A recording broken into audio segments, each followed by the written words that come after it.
नमस्कार, जय हिंद मित्रांनो. आपल्या मिनी ब्लॉगमध्ये तुमचं स्वागत आहे. तर राहुल आणि मी निघालो होतो सेवलीला राहुलच्या बाईकवरून. आणि सेवलीला जात असताना आम्ही थांबलो राहुलच्या घरी. आणि राहुलच्या दारामध्ये होतं एक करंजीचं झाड. आणि याची सावली इतकी दाट होती, बघू शकता तुम्ही. मी बाजीवर झोपून, झाडाखाली बाज होती, त्या बाजीवर झोपून मी व्हिडिओ केला होता. आणि शेवटी आम्ही निघालो सेवलीला जाण्यासाठी. तर बघू शकता तुम्ही, हा रोड आहे आमच्या गावावरून सेवलीला जाण्यासाठी. आणि सेवलीमध्ये गेले गेले आमची गाडी झाली मित्रांनो पंक्चर. आणि गाडी पण पंक्चरच्या दुकानापुढेच जाऊन पंक्चर झाली, ते तरी ठीक झालं. तर आम्ही तिथं गाडी पंक्चर काढण्यासाठी लावली. आपलं टायर ट्यूबलेस होतं, पण त्यामध्ये होती ट्यूब.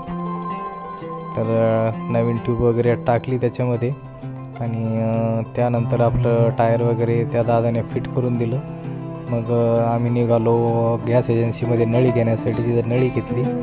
नळी घेऊन आम्ही गेलो पैसे काढायला खाडीच्या CSC सेंटरवर. तिथं काढले आपण पैसे.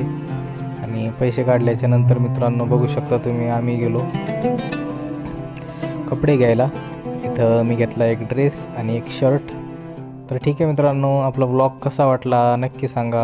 जर ब्लॉग आवडला असेल तर शेअर करायला, सबस्क्राईब करायला, लाईक करायला विसरू नका. धन्यवाद. भेटू नेक्स्ट ब्लॉगमध्ये.